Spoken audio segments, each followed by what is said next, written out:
Welcome to the Class Business Podcast. I'm Chrissy Monaghan, your host, and today we're joined by Ashlie Bishop.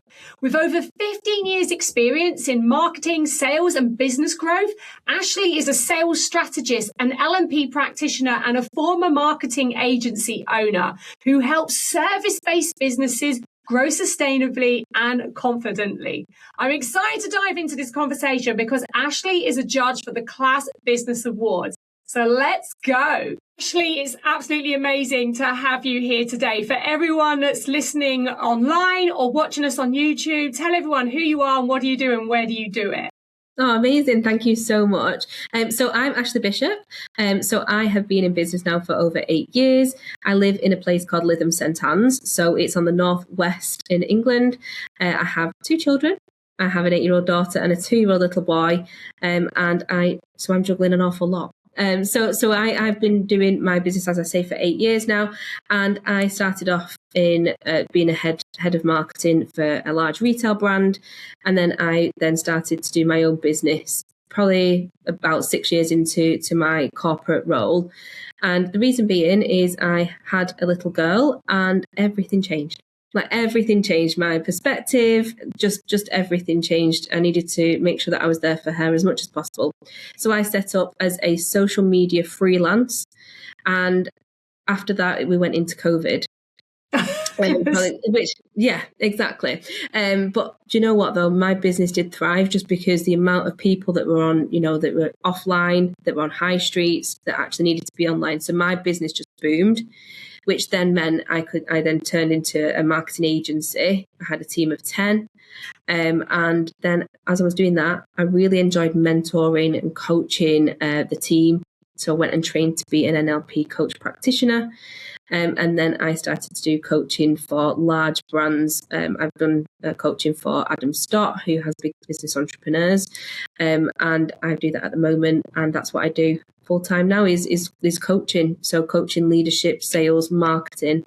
I like to call it the full circle. Oh, amazing. Yes. Well, I know my audience are going to get a lot out of this conversation. So first of all, I just need to ask a couple of questions. Why marketing? So when did you start? When was the career chosen? Like what sparked that interest? Yeah, okay. So marketing was, I went to go to university. So I am actually somebody who's done something at university and carried that through, which we're an unusual breed now, aren't we? But when I started out, I was like, right, I wanted to do events essentially when I first started. But my husband turned around and said, look, do marketing. It's a bit broader. You're probably better off going for that. So that's what I did. So I started off going into marketing that way. But then whilst I was at university, I did a lot of voluntary roles for marketing agencies because I wanted to see how they worked, whether marketing was actually for me. And that's kind of how I fell into it, really. So I did the education side, and then I went on to do some voluntary roles whilst I was at university. But I absolutely loved it. I just loved marketing. Just at the time when I was at university, though, a lot of it was offline. It wasn't. Yeah, digital. That's what I was going to ask. Like, what type of campaigns, because obviously a long time ago, offline. I know. I'm not that old, really, but it's it was very much out of home. So billboards, TV advertisements. We did leaflet drops, but we did do some bits online. So there was websites and funnels and things like that, but it wasn't as prominent as the offline. So I did a lot of TV ads. Oh, amazing! And so that sounds so cool. And so then when did you start seeing the transition from offline to online? Was it COVID or was it creeping in before then? Oh yeah, it was much before then. So when I was in corporate, so it was definitely, it was creeping in as I was in my corporate role. And then it became much more and more prominent. And then the scale sort of shifted to very much online, very much on social media. And then we had to change a lot of the strategy, etc. But then when it came to my business, obviously social media was very much, it was still quite, well, it's not new, wasn't it? Because it's been going for 20 odd years by the time of COVID. But it was still that business owners thought that social media were like the be all and end all of marketing and thought that was just marketing. So at the time I wanted to do the education piece as well as doing the social media for them. And that's where that came from, really. And then, so when obviously you had your children, like many of my audience have their children and then their life changes and then they look for different things to do, like what they're going to do. Is that when you saw like, oh, there's a gap in the market, I can help these people? Yeah. And started working with individuals. Who were your first clients? Like, who did you work with? Yeah. So I predominantly worked with business owners who were either one-man bands or they didn't, they had maybe one other team member at the time. So it was very much service-based businesses at the time. And that's kind of what I just honed in on. I went through a niche. So that's where I started. So when I very first started working in social media, it was purely because I had to learn an awful lot of it with being a head of retail.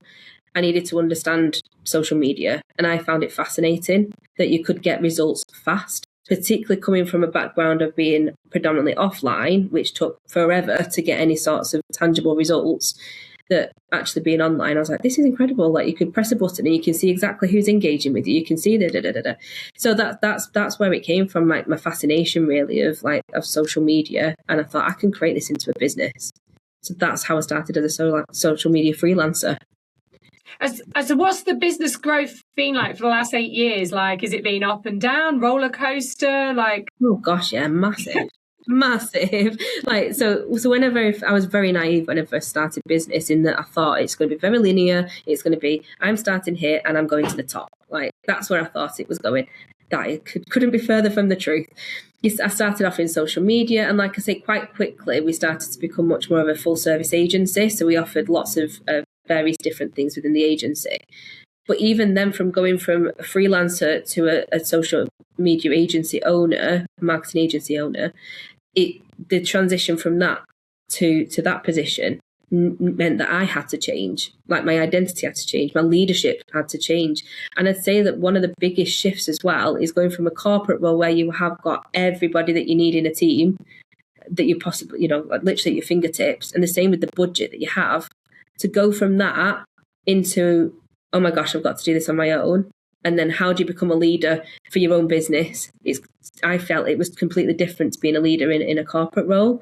So I had to do an awful lot of work on myself to get to the position that we were with the agency, which we ended up winning lots of awards and things like that. So we did an awful lot. So that was I forgot your question now, sorry. I've just realised. You're fine. I realise I'm kind of going off on a tangent, but I forgot what you asked me. That's all right. We can end it up there. So okay. Obviously the audience, so we got children's activity providers, tutors, class-based fitness instructors, studio owners, working tirelessly, like basically, juggling the balls, basically, and trying to do everything. Where do you what's your advice to those business owners in terms of marketing their business? What would you say? Yeah. So I would say that, I would say for them types of businesses, it's about time blocking, first and foremost, in terms of for themselves. But then when it comes to marketing, it's looking at what channels work, which are the ones that they're going to get the most from, and choose one. Don't think you have to be on every single channel. Choose one. So if it's Facebook, for example, just do Facebook and do it really, really well. So particularly for the types of businesses you're talking about, quite often they can be quite time poor. Mm-hmm. So that's why it's quite good to be focused on just one thing at once and getting the message right, reaching the right people.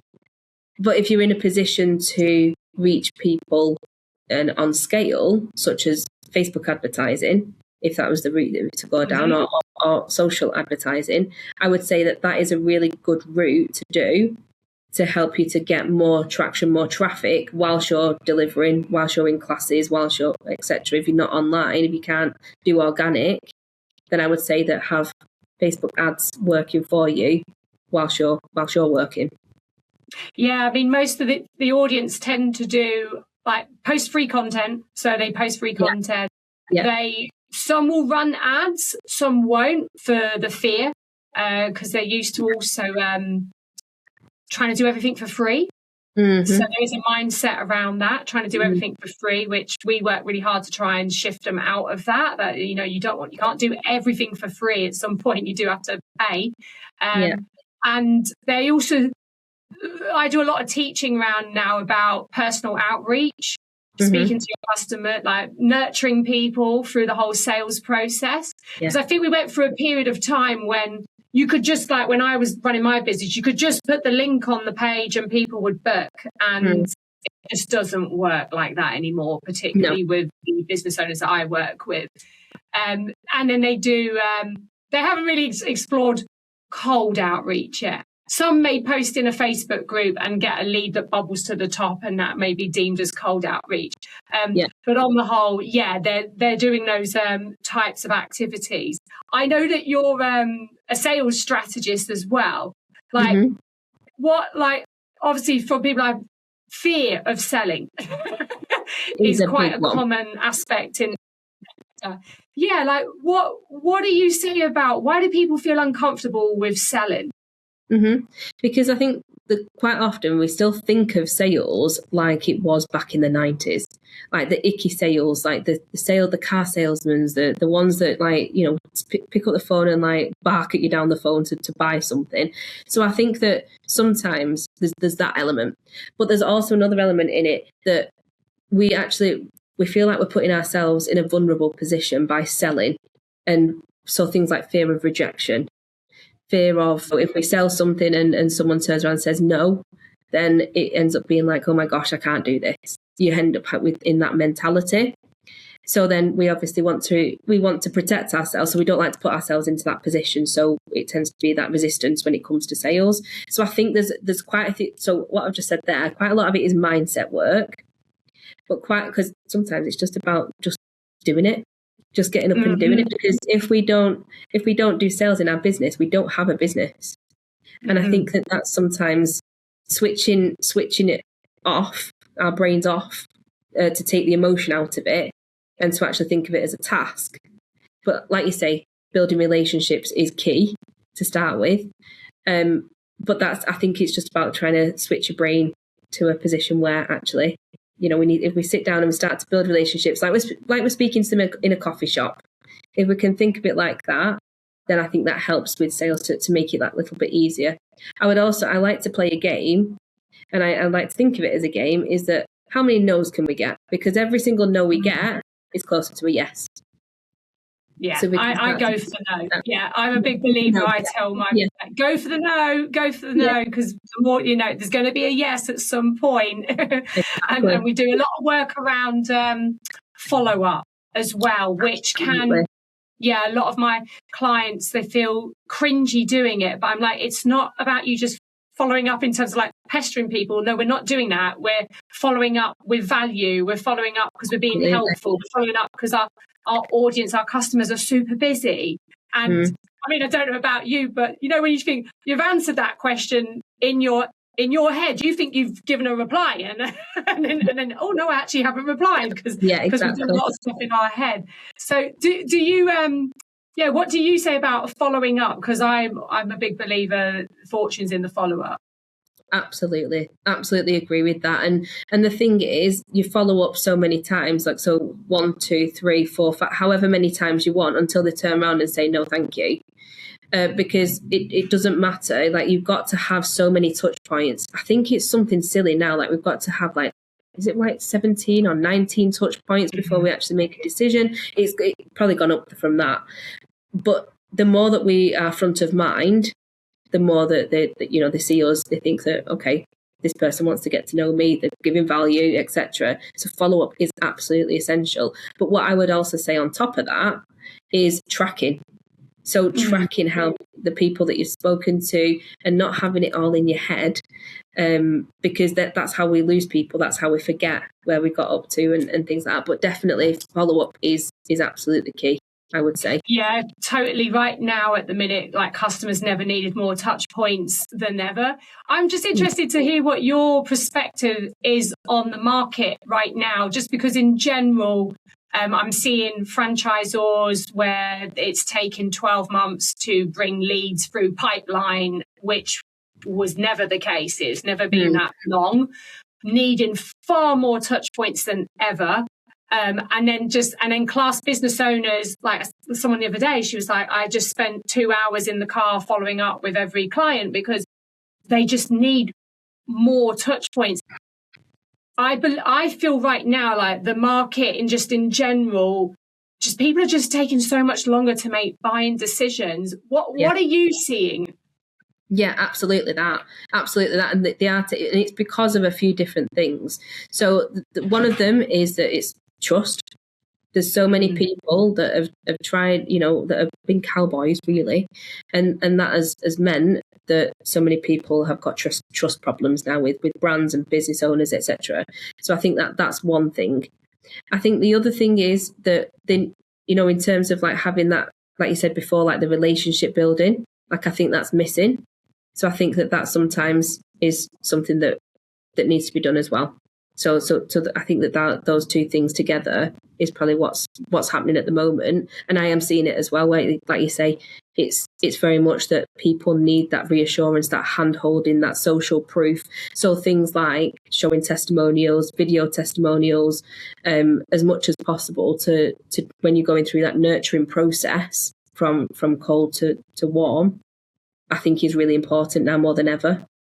And I see it all the time. It is very much that you have to hold the hand. And I think that's one of the things, isn't it? Like, I think one of the frustrations right now where people are like, why are people not buying? And I'm like, because you have never had to work more harder for the sales than you have to right now. Absolutely. And I feel like the businesses that will win will be the ones that create great offers, brilliant, like great marketing, have like the advertising, like that whole distinguisher, like building the brand through marketing and then the advertising, and having the systems in place, like to follow up. Like we use spreadsheets with follow-up 1, follow-up 2, follow-up 3, like so they can track everything. Absolutely. I feel like those are the businesses that are going to win in 2026, and particularly around building community as well. Definitely. I think it's really crucial, and bringing people together like they do anyway through their classes, but bringing that whole community element in. I'm really interested to know, like for me, in terms of marketing and your opinion on marketing right now, I'm seeing a shift as well now for long form content. We went through an era where it was like short based. And I think we're moving towards a longer form content. Now, obviously for class-based business owners, that might not be for them because obviously they're not going to spend hours creating YouTube videos and stuff like this. But I do feel like they can implement longer form content into their business. What would you recommend? What would you recommend that they look at? I mean, in the past, we've done blogs and stuff like this, longer form content. Yeah, and exactly that. So I was going to say blogs is definitely a great way of doing some long form content. And the thing is with long form content as well, you can take that blog and you can turn it into multiple social media posts and you can create it into reels, etc. So that's why long form content works really, really well. But so blogs definitely. Podcasts. Podcast is another one because we're in an age now where AI is everywhere and it's becoming thick and fast. So at the moment, as we stand, podcasts is the only way really we can truly get our own tone of voice for our brand's tone of voice and our message across in a way that we would as humanly as possible without AI. Yes, it can imitate our voice, of course it can, but it can't do what our skill set is. It can't tell other people our knowledge because it doesn't have that yet. So I think podcasting is a really great option as well, because like you say, with the types of business owners that you serve, they haven't got time to be sat there for hours doing YouTube videos, perfecting it, etc. Whereas podcasts, you can do it on your phone. You can do it in between things. I did exactly that. That's how I started my podcast, and I work with lots of providers now. And I'm like, listen, I just downloaded GarageBand to my phone and recorded in the car. Exactly. And it's finding those pockets of time that you can then obviously record it, but then you can use that, you can turn it into a transcript, which then can turn it into other forms of content. So it means that your content creation is pretty much done by doing one long form content. Back to my era, which I absolutely love, which is content marketing. And, Yeah, coming up absolutely. with the bigger picture and then obviously, using it in lots of different ways. And the rawness of it. Yeah. Sorry. Yeah. Yeah. No, so and obviously, having instead of the short base. And I feel, people are getting tired and exhausted of that. And people want to know more about the person behind the business. And I've been, advocating that in my industry, saying you need to be building a personal brand in 2026. If you are still trying to hide behind a logo, you're not going to, it's not going to cut it anymore. Logos are like, gone. Absolutely. Yeah. Because you've got two sides. You've got your business brand and you've got your personal brand. And obviously your business brand, you could, you still have that, like you say, with the logo and what have you, but you have still got to interlink your personal brand within that. It's still got to, and that goes back to that trust element again, that the person behind that brand, who are they? What do they do? What do they stand for? What's their values? Exactly. Yeah, all of that. People just want to know all of that. So obviously you're a judge for the Class Business Awards, which we're really, really excited about. What sparked your interest? Like, why did you go, I want to be a judge for that? Yeah. So I love what you do. I've been watching and following you, and I can see all the amazing work that you do with your clients. And I've worked with a lot of clients that have been in this space. So I have one particular client that I've had for 3 years who's got a baby brand, such as she runs baby classes and baby sensory and things like that. And, I've actually taught baby massage myself at one point when I was when I was really getting involved. So but what I'm just trying to say is that I absolutely love what businesses do when it comes to running classes and all of the work that goes on behind the scenes. And I just love that element of, very much for brands that have classes, it is community, and that is key to a lot of what I stand for, which has been bringing people together, the community element. And that's why I absolutely love that industry. Oh, amazing. And what are you looking for when all these, when the entries come in and we hand off you to your categories? Is there something particular you're looking for when people apply? Yeah, so I would say, what makes you different? What makes you stand out? I would say is something that when you do apply, then think outside the box. Don't just do what everybody else is going to do. Do something that's going to stand out. Oh, for sure. Well, we're all about the purple cow. Well, these are the sheep, but the purple cows. We're definitely about standing out from the crowd, and obviously pushing themselves out there and putting them out themselves in a different way. So if anyone wants to connect with you, where's the best place to come and find out about your services? Yeah, so I've got a couple of places. So LinkedIn, number one, I would say. So it's Ashlie Bishop. So find me on LinkedIn. And then I have Instagram as well, which is LPP Development Group. So if you go and follow me on Instagram, I'm most likely to be there, or LinkedIn. Okay, so you hang out in two different places. But that's been over a number of years. Whereas at one point I was like, just want to focus on one, and then I'm sort of branched out. So no, that's completely fine. Thank you so much for your time today and sharing your insights into marketing and sales and stuff. I know my audience will find it really, really interesting, and it's also good for them to hear from somebody else as well, because obviously I've been saying, look, this is where the market's shifting, and if you're not shifting with it, then it's adapt or die, basically, which is the point they're at. And I can't wait to meet you at the Class Business Breakfast on the 10th of October when you join us. And just, thank you so much for being involved in the Class Business Awards. Amazing. Thank you so much. And thank you for having me today. You're very welcome. Thank you.